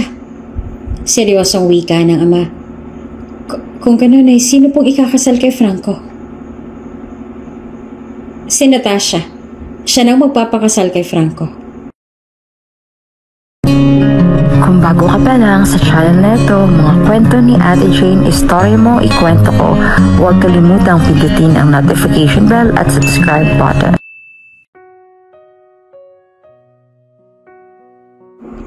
Saan kayo galing? Nagtatakang tanong naman sa kanila ni Sam na napasukan nila sa silid ni Hana. Wala kayo nung dumating ako. Nagpahangin lang kami. Naiinip raw kasi si Hana dito sa loob. Paliwanag naman ni Ali na mas lalong ikinakunot ng noon ni Sam. Itinuloy niya na itong itulak hanggang sa makalapit na sila sa kama nito. Inalalayan niya ito ulit na makatayo at lumipat ng upo sa kama. Kasabay noon ay ang pagtunog ng suot ng relo ni Ali. Tapos na ang break time niya at kailangan niya nang bumalik sa duty niya. Maiwan ko na kayo. Start na ulit ang shift ko. Paalam niya pa sa dalawa. Sige, salamat ulit sa oras, Doc. Sagot naman ni Hana. Nginitian niya ito. You're welcome. Nang makalabas ang doktor ay lumapit si Sam kay Hana na napataas ang kilay sa kaibigan. Grabe, ibang pagiging VIP mo dito ha. Daig mo pang asawa ng chairman, BFF. Pati ba naman ang doktor dito ay naging alalay mo na? Nagkunot naman ng noo si Hana. Anong pagiging alalay doon? Mabait lang talaga si Doc Ali. Tsaka may kasalanan pa nga tayo sa kanya. Inabala natin ang break time niya kaya hindi siya nakapagpahinga ng maayos. Hindi ko naman lubos akalain na ganun pala kabait ang doktor sa ospital na to, no? Ang akala ko kanina mag-uutos si Doc Ali ng iba para magbantay sa'yo. Siya pala talagang magbabantay sa'yo dito? Pero ang green flag niya, no? Sino ba mag-aakala na ilalaan niya talagang oras at paghinga niya para bantayan ka? At totoo nga ang sinabi ni Sam. Masyadong mabait si Doc Ali na maging siya ay hindi rin lubos akalain na ilalaan talaga nito ang oras ng paghinga para bantayan siya. Hindi naman siya nito kaano-ano, pero masyado itong caring pagdating sa kanya. Masaya siya sa pagiging mabait nito sa kanya, but at the same time ay nagtataka rin siya kung anong dahilan at sobrang bait nito sa kanya. Kinabukasan ay nagulat na lang si Hana na dumating ang kanyang ama, kasama ang stepmother at sister niya. Maging si Franco ay dumating din. Sakto na pagdating nila ay nasa loob din si Doc Ali at may inaasikaso. Pero para bagyan sila ng privacy ay lumabas muna ang doktor kasama si Sam. Aaminin ni Hana na bigla siya nakadama ng sigla at saya sa pagdating ng aba, subalit ang saya na yon ay agading naupos sa mga sumunod na sinabi nito. Napagpasyahan namin na hindi na lang ituloy ang magiging kasal niyo ni Franco dahil hindi niyo rin naman mahal ang isa't isa. Seryoso at wika ng ama. Kung ganun, sino pong ikakasal kay Franco? May pag-aalangan niyang tanong. Sa puntong yon ay hindi niya mawari kung ano bang dapat niyang maramdaman. Kung dapat ba siyang maging masaya dahil sa wakas ay makakalaya na siya mula kay Franco? O kung dapat ba siyang magalit dahil yun lang talaga ang sinadya ng ama niya kaya nandito ito. Ang buong akala niya ay dumating ito para sa kanya. Para masiguro na maayos lang ang lagay niya. Si Natasha. Siya nang magpapakasal kay Franco. Sagot naman ng kanyang ama sa tanong niyang iyon. Matagal na nilang mahal ang isa't isa at hindi lamang sila makaamin dahil nga sa engaged na kayo. Pero ngayon ay nagkaroon sila ng lakas ng loob na umamin. At isa pa, sa tingin namin ay mas mabuti nga na si Natasha na lang ang ikasal sa kanya dahil masyado ka namang sakitin at mahina. Nakakaya naman sa pamilya ni Franco dahil baka isipin nila na sa halip na asawang ibinigay namin sa kanilang anak ay isa palang alagain. Marahan naman na tumangutango si Hana. Naiintindihan ko po ang pasyon ninyo. Huwag po kayo mag-alala. Wala pong problema sa akin na naging pasya niyo. At hindi rin po ako tututol sa gusto niyo. Dahil tama rin naman po kayo roon. Mabuti naman kung ganon. At noong umalis na ang pamilya niya, muli siyang naiwang mag-isa sa silid, saka lang hinayaan ni Hana na bumuhos ang luha na kanina niya pang pinipigilan. Bumukas ang pinto ng silid at pumasok doon si Ali pero hindi niya ito pinansin. Nagbabalang siya ng tingin at sinubukan na itago ang pag-iyak niya. Lumapit sa tabi niya si Ali. Hinawakan siya sa balikat at niyakap ng mahigpit para hayaan na umiyak siya sa bisig nito. You'll be okay. Just cry all you want. If it will help you, make you feel better. Cry all you want. Pang-aalo sa kanya ni Ali gamit ang mababang boses. Sa halip na kumalma at pakaramdam ng hiya, dahil iyak siya ng iyak sa harapan nito ay mas lalo lang na dumami ang luha sa kanyang mga mata. Hindi naman alam ni Hana kung ilang minuto nang nananatili sila sa ganong posisyon. Yakap-yakap lang siya ni Doc Ali at hinayaan na umiyak sa bisig nito. Ayaw ni Hana sa ospital mula bata pa siya. Nasusuko kasi siya sa amoy ng mga gamot at sa tuwing nasa ospital siya ay naaalala niya ang kanyang ina na namatay sa panganganak sa bunso niyang kapatid. Sa kasawiang palad ay pareho din nakaligtas ang kanyang ina at kapatid. Kapag nasa hospital naman siya ay para bang naririnig niya pa ang iyak ng kapatid niya at ang sigaw naman ng kanyang ina. Kaya naman halos isumpa na ni Hana sa kanyang sarili na hindi na ulit siya pupunta ng ospital. Subalit sadyang kahit anong iwas niya ay napapadpad pa rin siya sa ospital. And what's even more ironic is that tila ba ayaw niyang umalis ospital na ito ngayon. Siguro dahil nasanay na siya sa pag-aalaga sa kanya ni Ali. At pakiramdam niya kapag nandito siya ay hindi siya malungkot. Hindi niya nararamdaman ng para bang mag-isa lang siya dahil laging nariyan si Doc. At alagang-alaga siya. Ngunit hindi naman pwede na habang buhay na lang siyang naroon. Dumating ang araw na kailangan niya nang umalis sa kondo na tuluyan nang magpagaling. Wala ba si Doc Ali? Tanong ni Hana kay Doc Romeo na isa ring magche-check up sa kanya. Wala, Miss Hana eh. Busy ngayon si Chair. Ang ibig kong sabihin ay si Doc Ali. Busy siya ngayon sa conference niya. Nalulungkot man dahil hindi siya personal na makakapagpaalam ay tumango siya. Ganun ba? Sige. Pasabi na lang sa kanya na lumabas na ako at maraming salamat sa pag-aalaga niya sa akin habang narito ako. Sinuklian niya naman ito ng isang matamis na ngiti. Huwag ka mag-aalala, makakarating yan kay Doc Ali. Bago sila tuluyan na umalis si Sam ay nilingon niya pa muna ang kwarto kung saan siya nananatili nung mahigit 2 linggo. Sa konto niya naman ay sobrang lungkot niya dahil mag-isa lang siya roon. Kailangan na kasi ni Sam na bumalik sa ibang bansa para sa trabaho nito at hindi pwede na lagi itong nasa tabi niya.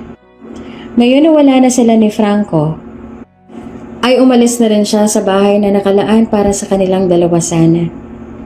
Sa kondo na ito siya lumipat ng mag-asawa, ulit ng panibago ang kanyang ama.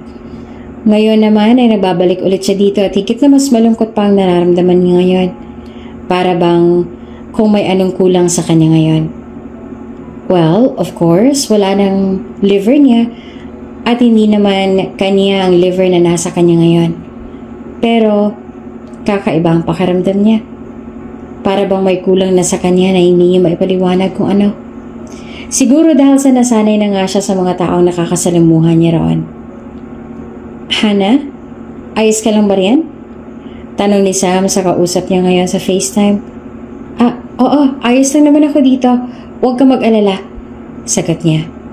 Ikaw? Nakarating ka na ba sa hotel mo? Nako, hindi pa. Dumaan muna ako sa trabaho. Bago ako dumiretso sa hotel para tuloy-tuloy ng pagpapahinga. Paliwanag naman ni Sam sabay noon na yung paglapag ng document sa harapan nito. Mag-ingat ka riyan, Hana, ha? Susubukan ko na tapusin agad ang trabaho ko para may kasama ka riyan. Nako, ayos lang ako dito. Huwag ka mag-alala sa akin. She assured. Hindi mo naman kailangan na madaliin ang trabaho mo riyan. Masyado na kitang naabala sa pagbabantay mo sa akin ng ilang araw. Ayoko naman na mas lalo pa kitang maaabala. Hindi rin na magtagal ang pag-uusap nila dahil may mga trabaho pa itong kailangan matapos. Ilang araw ang lumipas mula na makalabas si Hana sa ospital at sa totoo lang dapat ay maging masaya na siya dahil sa magaling na ang sakit niya at hindi na rin siya ikakasal kay Franco.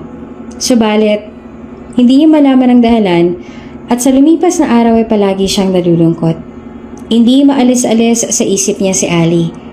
Araw at gabi ay siya lang ang iniisip niya. Hindi niya rin alam kung bakit, but she doesn't want anything to do with him. Doktor niya ito at pasyente lamang siya nito kaya malamang ay wala rin itong pakialam sa kanya. Siguro nga ay hindi na siya nito iniisip ngayon. Pero heto siya at sa halip na kalimutan na rin ito, laman lagi ito ng isip niya. Tumayo si Hana at naglakad-lakad papunta sa pinto nang tumutunog ang doorbell. Pagbukas niya ng pinto ay napako siya sa kanyang kinatatayuan at bahagyang nanlaki ang mga mata dahil sa gulat na makita kung sino ang nasa labas na iyon. Doc Ali, ano po ginagawa niya dito? Ngumiti naman sa kanyang binata, sabay abot sa kanya ng dalang bulaklak. I'm here to see you. Wala ako na makalabas ka dahil nasa ibang bansa ako for conference. I wanted to check on you to make sure na maayos ka na. Aaminin ni Hana na nagulat siya.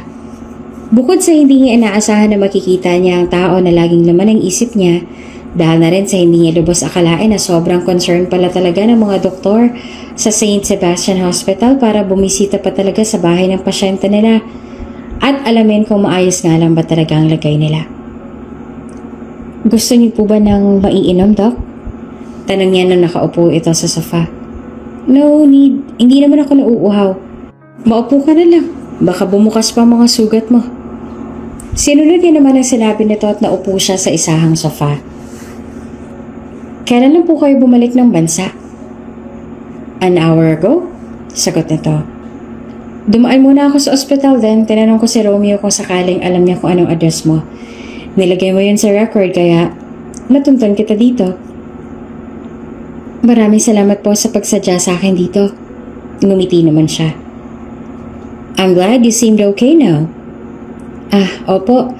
Hindi rin naman masakit ang sugat ko. At sa tingin ko ay malapit na rin tong maghilom. Oh, that's good to hear.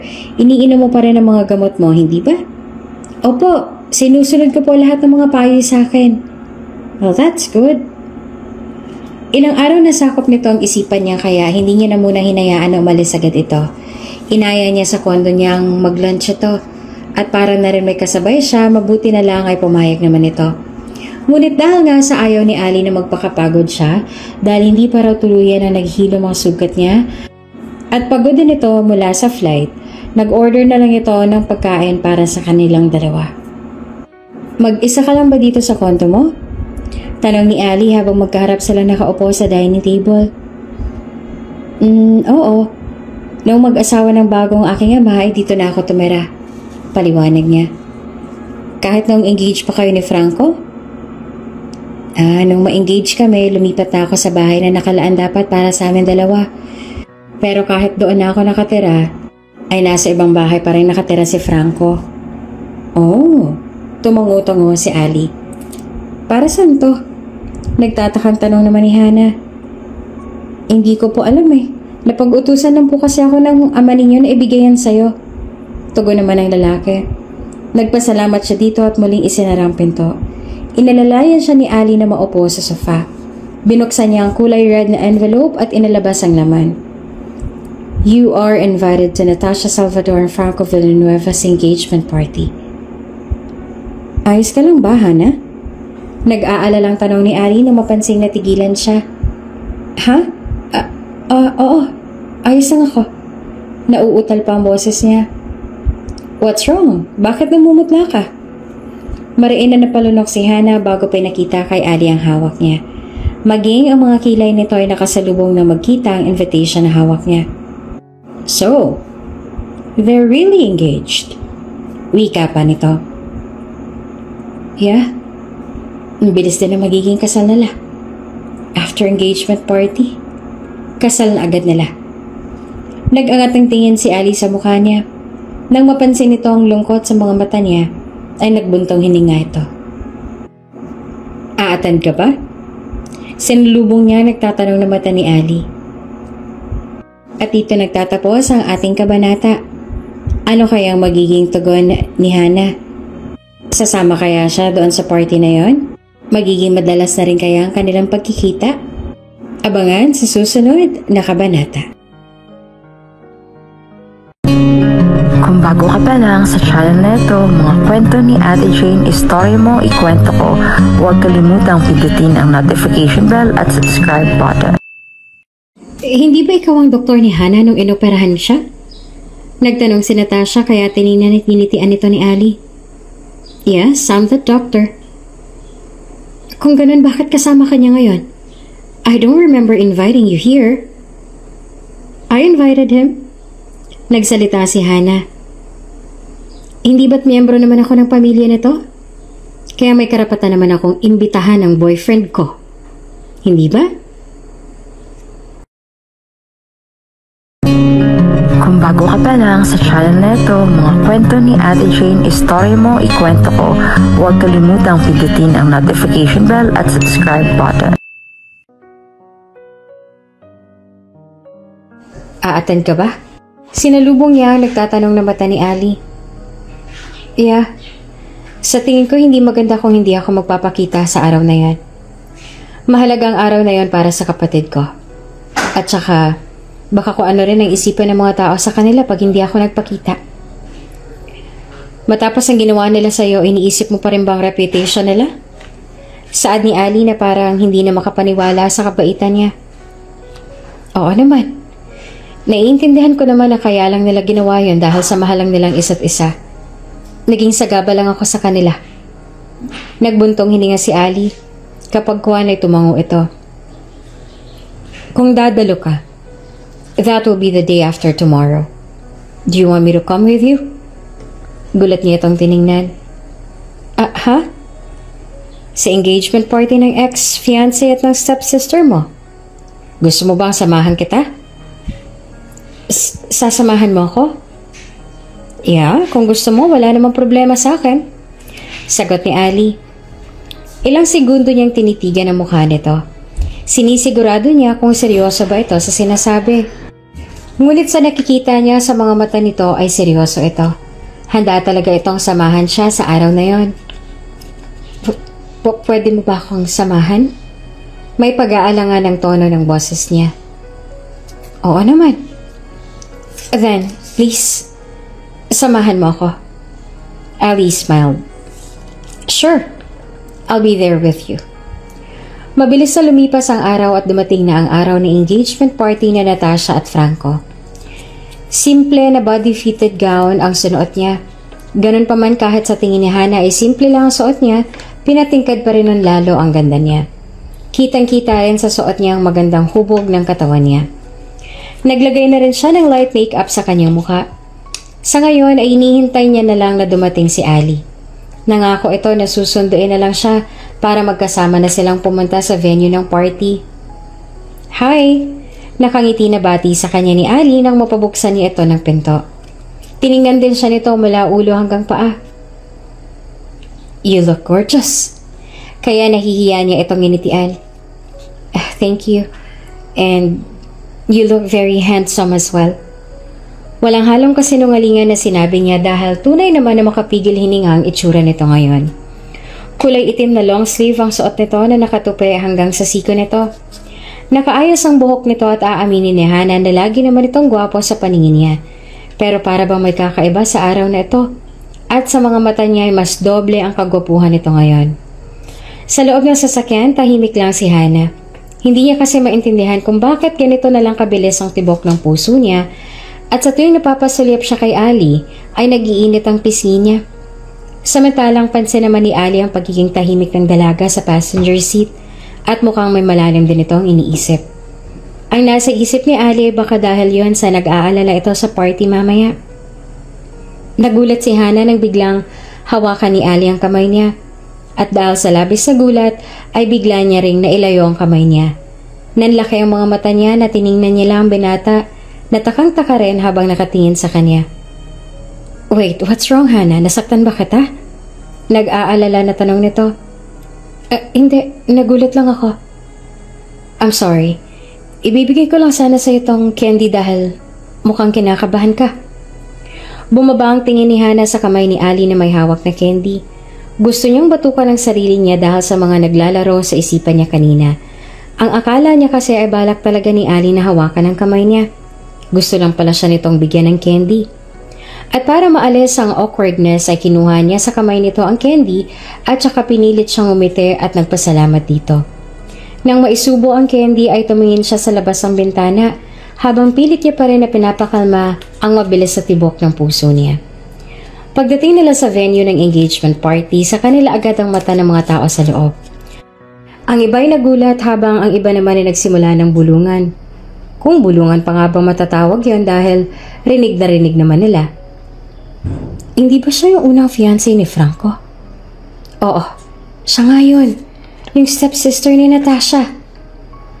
Mahinang natawa ang babae. Grabe. Para bang pinagpasapasahan na lang nila ang lalaki na yon. Hindi naman ganun kagwapo. Kaya nga. Pero sino yung bagong lalaki na kasama niya? Bago lang siya sa paningin ko. Ang gwapo, no? Tsaka mukhang galing sa mayamang pamilya. Siya at ang bago ni Hana Ledesma. In fairness, perfect ang pinalit niya. Hindi naman alam ni Hana at Ali kung sa paanong paraan pa nila mapipigilan ang pagtawa nila. Dahil sa likuran lang kasi nila ang dalawang nag-uusap at rinig na rinig nilang dalawa iyon. Ang akala siguro ay mahina lang ang boses nila. May kausap pa nga ang ama niya at pamilya nito pero tumingin ito sa gawin nila. Maging si Franco ay napapalingon din sa kanila. Kitang-kita nila ang pagkunot ng noo na para bang hindi ito natutuwa na makita sila. Ilang sandali pa ay may lumapit ulit sa kanila para makipag-usap sa kanila at hindi niya naman nagustuhan ng tono ng pananalita ng isang to. Halata na nasa side ito ng stepsister niya dahil puro panghahamak ang mga lumalabas sa bibig nito. Who is he? Hana Ledesma? Ano mo siya? Is he someone special to you? Nagtanong ang kasama ng babae na lumapit sa kanila kanina. I'm her date. Si Ali ang sumagot sabay lagay ng kamay nito sa likuran niya. Wow! May bago ka na kaagad? Ang bilis mo naman nagpalit. Halos wala pang isang linggo mula nung maghiwalay kayo ni Franco, hindi ba? Hindi ba dapat sa mag-fiancé mo sabihin yan, miss? Dumating naman si Sam at mataray na hinarap ang mga babae. Pinakalma naman ni Hana ang kaibigan dahil ayaw niyang gumawa ito ng iskandalo sa araw ng engagement party na ito. Kanina nga ay sinabihan niya na si Ali na kailangan nito na manatiling kalmado sa lahat ng mga nakakasalamuha nila dito dahil nahuhulaan na agad ni Hana na may mga taong katulad ng mga babae na ito. Hindi niya lang alam na makakarating pala si Sam ngayong araw dahil ang buong akala niya ay bukas pa ito darating. Bakit? Nagsasabi lang naman ako ng totoo ah. Hindi ba nakakahiyayan sa part niya na may kasama siyang ibang lalaki sa araw mismo ng engagement party ng stepsister niya? Ano yon? Agaw spotlight lang? Mabuti nga BFF ko sa spotlight lang ang inagaw eh. Iyan ngang hilaw niyang kapatid, fiancé ang inagaw. Nang aasar pang sabi ni Sam at nang aasar din na natawa rin ito. Tsaka masyado ka ring judger, miss ano? Hindi pa pwedeng baka si Franco at Natasha ang unang nagloko? At ngayon lang sila umamin? Kaibigan mo yan, syempre siya siyang pagtatanggol mo. Hindi naman natin alam kung anong totoong nangyari, kung sino nga bang naunang nagloko kaya bakit sinasabi mo na si Natasha at Franco ang unang nanloko? At hindi ang BFF mo na ibang lalaki ang kasama ngayong gabi? Exactly, madam. Hindi natin alam kung anong kwento. Wala tayong ideya sa kung anong puno at dulo. Hindi nyo nga alam kung sino pa bang ibang karakter na involved kaya hindi ko maintindihan kung bakit si Hana ang una niyong hinuhusgahan sa bagay na to. Nagsalita si Ali na hindi na nakatiis sa mga sinasabi ng babae. Excuse me? I don't wanna be rude dahil pareho namin gusto na irespeto ang mga magsasaya ngayong gabi. So please, I hope you do the same. Kalmado lang ang boses ni Ali. Maging ang mga salita na sinabi nito ay hindi rin ganun ka-harsh. Pero napigilan ng dalawang babae at nag-iba ang ekspresyon ng mukha. Alis na nga kayong dalawa, nag-iinit ang ulo ko sa inyo eh. Sabi ni Sam sa mga ito. Tsupe, doon muna kayo doon sa far away. Ilang sandali rin ay lumapit na sa kanila ang kanyang ama kasama ang bago nitong pamilya at si Franco na nanatiling madilim ang mukha habang nakatingin sa kanila. Sino yung kasama mo, Hana? Tanong ng ama na hindi rin natutuwa. Kung anong dahilan at bakit hindi ito natutuwa ay hindi niya rin alam. Good evening, sir. I'm Alistair Sebastian Salazar. Magalang na nagpakilala si Ali sa mga ito. Inilahad din ito ang kamay sa harap ng kanyang ama na tila umalis ang kaluluwa sa katawan at nakatingin lang kay Ali. Masaya ako makilala kayo sa wakas, Mr. Ledesma. I heard a lot about you and your family. Nagtatakang tiningnan na rin ni Hana si Ali dahil sa tono ng boses nito ay para bang matagal na nitong kilala ang kanyang ama at ang pamilya nito. Nang naramdaman ni Ali ang mga tingin niya ay bumaling din ito sa kanya at saka ngumiti. Naisip ni Hana na baka nagpapanggap lang si Ali na kilala nito ang ama niya dahil noong bumisita ang mga ito sa ospital ay hindi naman nakausap ni Ali ang kanyang ama. Hindi ba't ikaw ang doktor ni Hana nung inoperahan siya?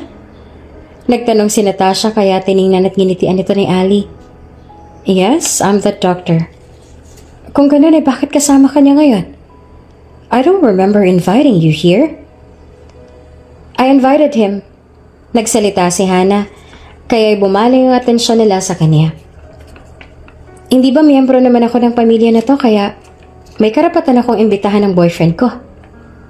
Boyfriend? Ang stepmother niya ang utal-utal na nagsalita.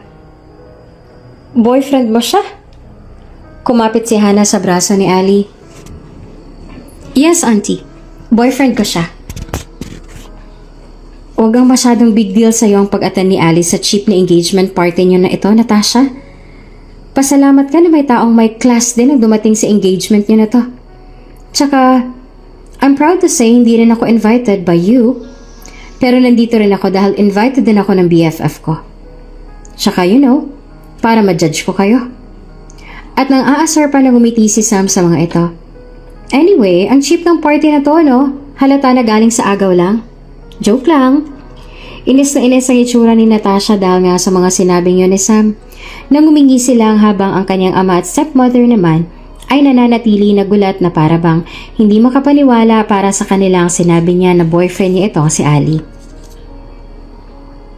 Boyfriend mo na ba siya bago nag-call off ang engagement natin? Nagtanong naman si Franco. Nagbuntong hininga siya. Unfortunately, no. Ang tono ng boses niya para bang nangihinayang. Do I know your clan? Maya-maya pa ay nagtanong ang kanyang ama kay Ali nang umiti at tumango. Yes sir, of course. Magkakilala ang mga pamilya natin. Makahulugan na sagot naman ni Ali. Mr. Salazar! Boses yun ng ama ni Franco na masayang naglalakad palapit sa kanila. Kasabay nito ay ang asawa at ang bunsong kapatid ni Franco na si Frankie. Mr. Salazar, masaya ako't nakarating ka. Ang tagal na namin nagsisend ng invitation sa'yo pero wala kami natatanggap na response mula sa'yo. Masaya kami nandito ka na. Masaya na nakipagkamay kay Ali ang ama ni Franco na mas pinagtaka nilang lahat. Kilala mo siya, Dad? Tanong ni Franco sa ama. Of course. Hindi mo ba siya nakikilala, Franco? Tila hindi naman natutuwa ang ama ni Franco na hindi nito nakikilala si Ali. Sino po siya, Dad? Si Natasha naman ang nagtanong sa ama ni Franco. He's Alistair Sebastian Salazar, the son of the Sebastian Salazar clan. Sila ang main investors ng ating kumpanya. And Ali is the son of the chairman of Sebastian Hospital. Maging ang panganihan ay nalaglag dahil sa natuklasan. Ngumiti lamang si Ali sa mga ito. It was his casual business smile. I'm also glad to be here, Franklin. I'm sorry for not responding to your invitations. You know that I am always busy, right? I only came to accompany my girlfriend. Sabay pulupot pa ni Ali ng braso sa bewang niya na mas ikinagulat ng magulang ni Franco. Girlfriend mo si Hana? Ani ng ama ni Franco. Sumagot si Ali. Yes, Mr. Franklin. But did you know na dati siyang fiancé ng anak kong si Franco? Oo naman, Mr. Franklin. Mahina pang natawa si Ali. At alam ko rin na niloko nilang dalawang girlfriend ko. But anyway, that was just a week ago, right? It's already in the past. Ikakasal na nga ang tagapagmana ninyo eh. Nabalot ng takot ang mukha ng ama ni Franco. Hindi naman ito maaapektuhan ng investment niya sa amin at ang iba pang partnership ng kumpanya natin, right? Alistair chuckled. Well, about that, nakadepende na yan sa girlfriend ko. Kung anong gusto niya, yun ang gagawin ko. You know, I am not the boss here. It's my girl. At dito na nga nagtatapos ang ating kabanata. Magtagumpay kaya sila sa pagpapanggap bilang mag-girlfriend? Ano naman kaya magiging reaksyon ng pamilya ni Hannah kapag malaman nilang mayaman pala ang boyfriend nito? At paano naman kaya paninindigan ni Hannah at Alistair ang kanilang pagpapanggap? Abangan sa susunod na kabanata. Kung bago ka pa lang sa channel na ito, mga kwento ni Ate Jane, Story Mo, Ikwento Ko, huwag kalimutang pindutin ang notification bell at subscribe button. I said, will you be my girlfriend? What do you mean? Ang ibig mo pagsabihin ay gusto mo ako? Kaya mo ba ako inaalok na maging girlfriend mo dahil gusto mo ako? Kung bago ka pa lang sa channel na ito, mga kwento ni Ate Jane, Story Mo, Ikwento Ko, huwag kalimutang pindutin ang notification bell at subscribe button.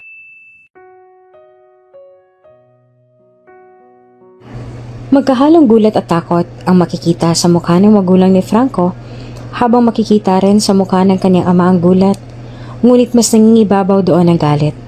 Sa halip na bumait sa kanyang ama dahil sa nalaman nito na nakasalalay sa kanya ang hindi lang kumpanya ng pamilya ni Franco, kundi damay na rin, pati ang kumpanya nila.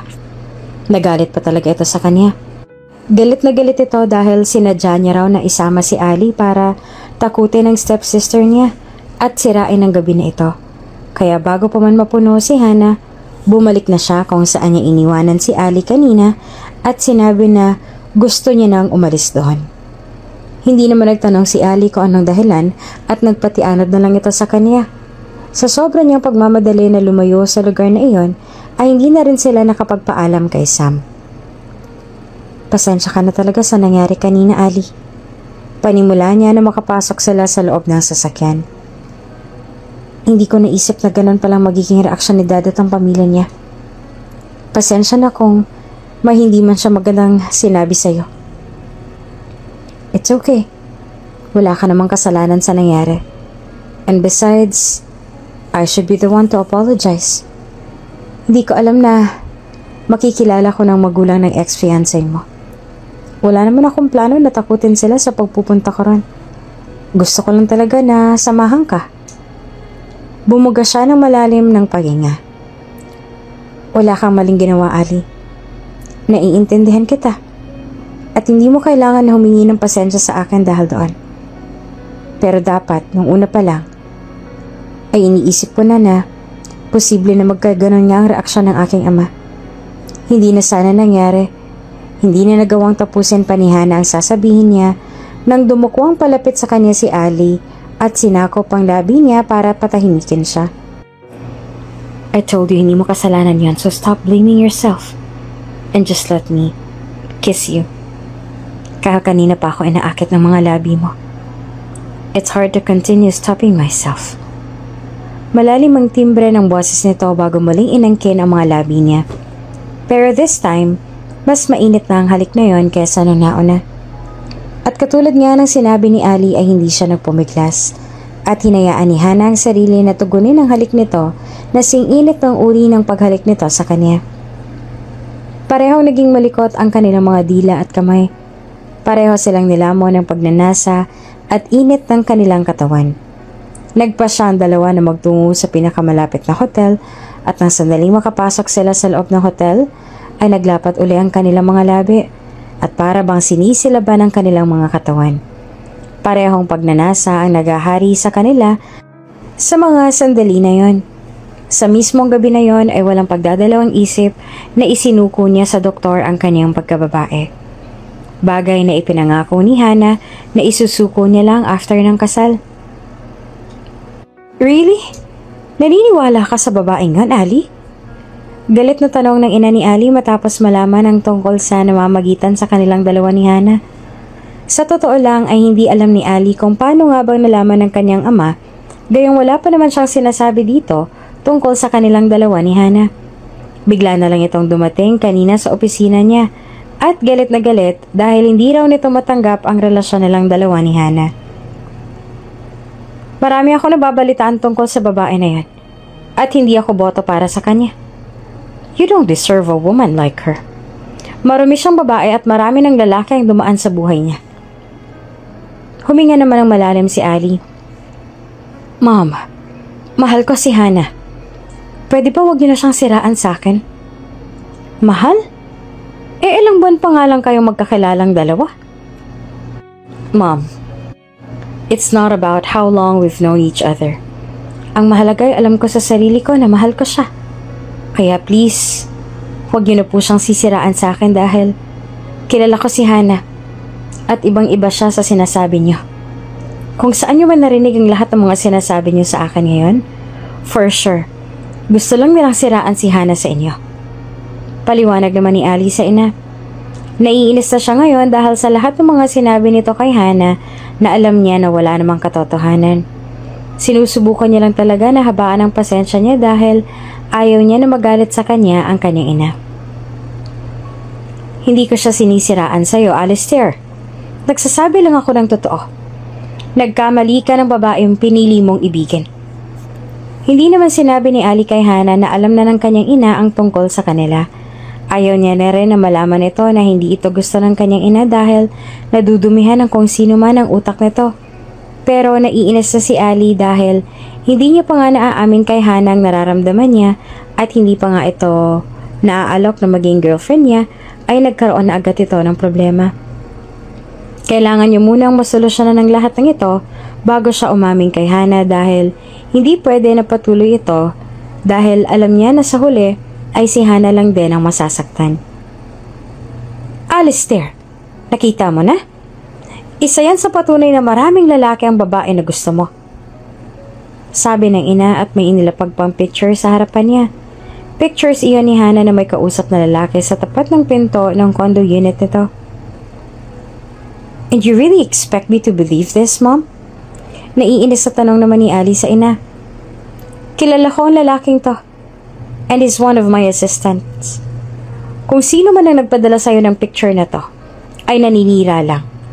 At kung sakali man na may tao kayong inutusan na magmanman sa bawat galaw ni Hana, please lang ma, patigilan mo na. Dahil ayoko may mga tao nakasunod sa kanya. At wala malang kaalam-alam si Hana.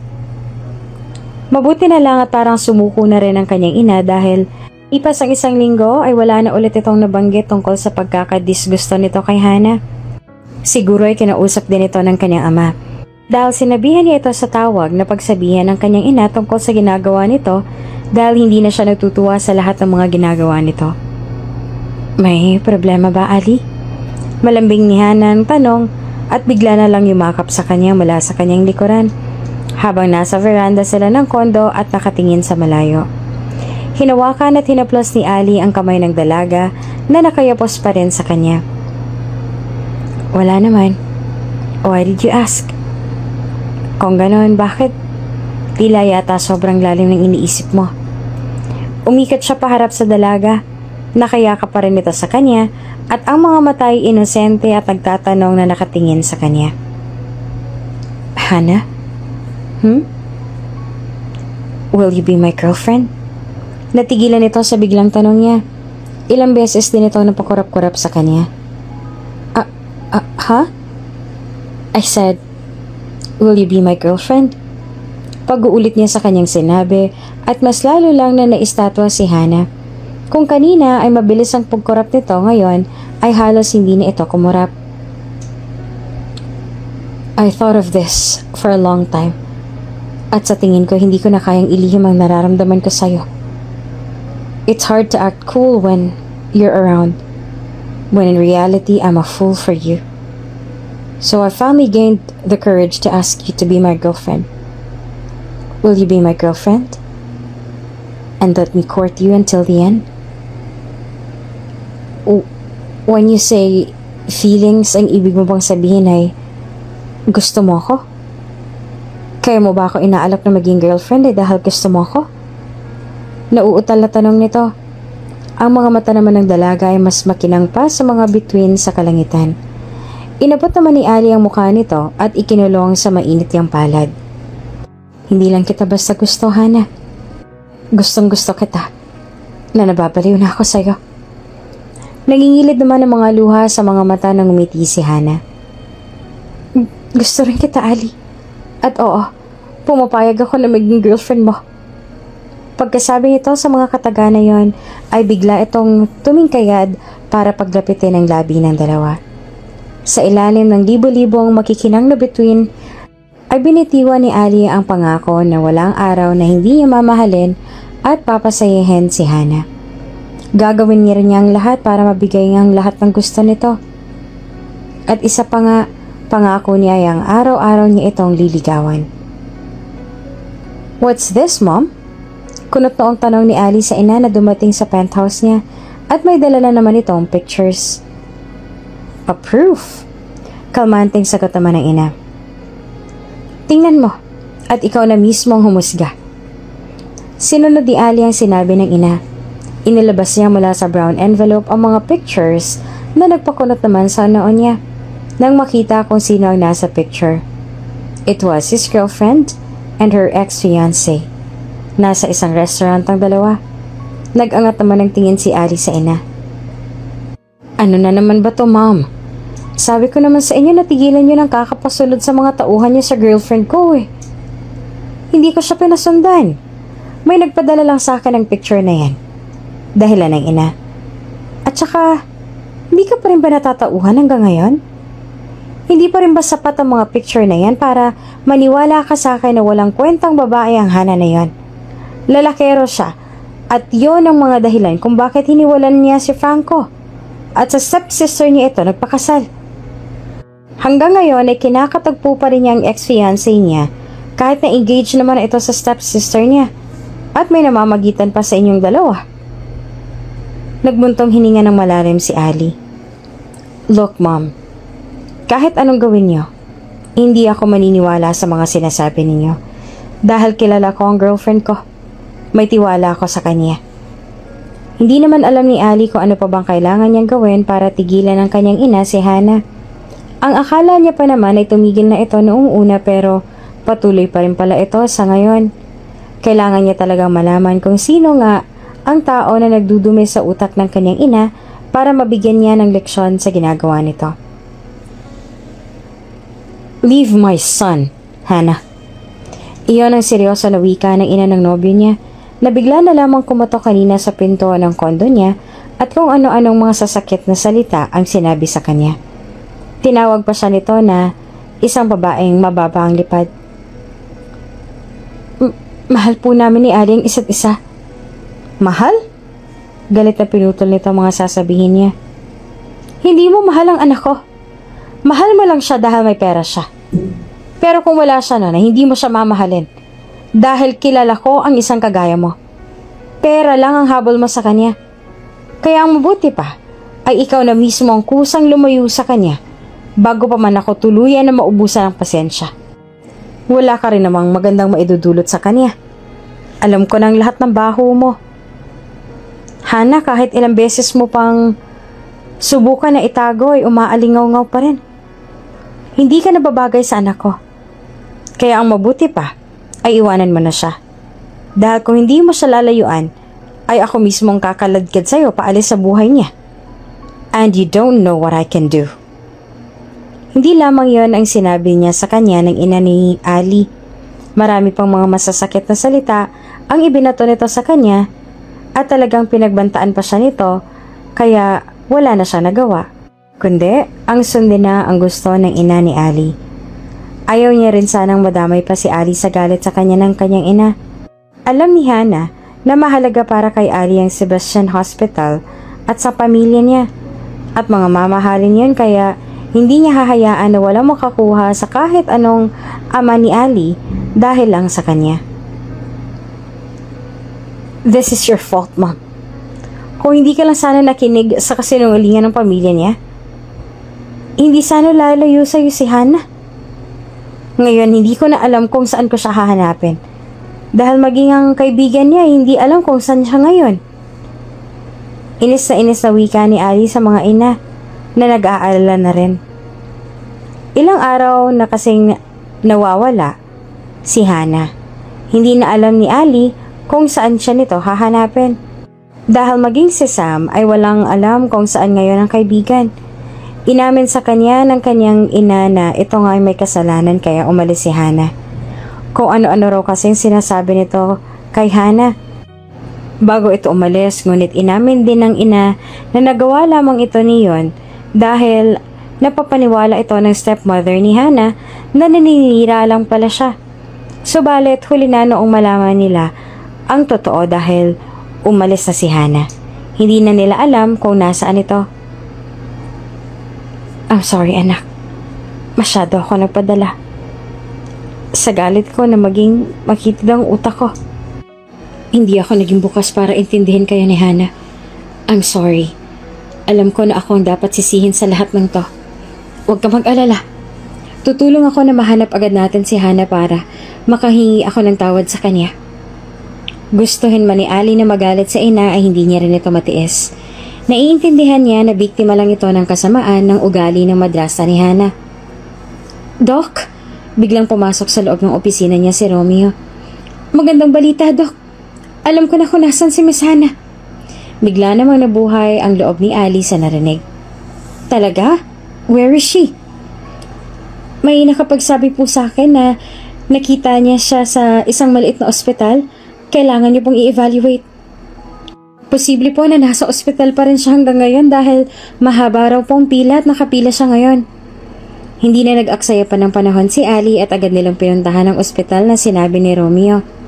Maliit na nga lang ang ospital na ito pero marami ring pasyente na nakapila. Next, Hana Ledesma.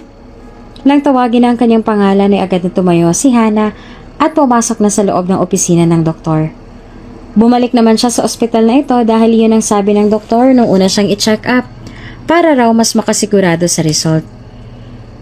Magandang araw po, Doc. Magalang na bati ni Hana sa doktor na noon ay nakatalikod. Kamusta na pong results ng mga tests ko? Bumalik po ba ang sakit ko noon? Kinakabahan siya ngunit gusto niya na marinig ang sasabihin ng doktor. Ang dahilan kung bakit siya nagpapacheck up ay dahil nitong mga nagdaarang araw ay napapadalas ang pagiging mahiluhin at pagduwal niya. Nag-aalala siya at baka bumalik na sakit niya. Maayos naman ang resulta ng tests mo. Hindi na rin bumalik ang sakit mo kaya walang kahit anong dapat na ipag-alala. You're okay.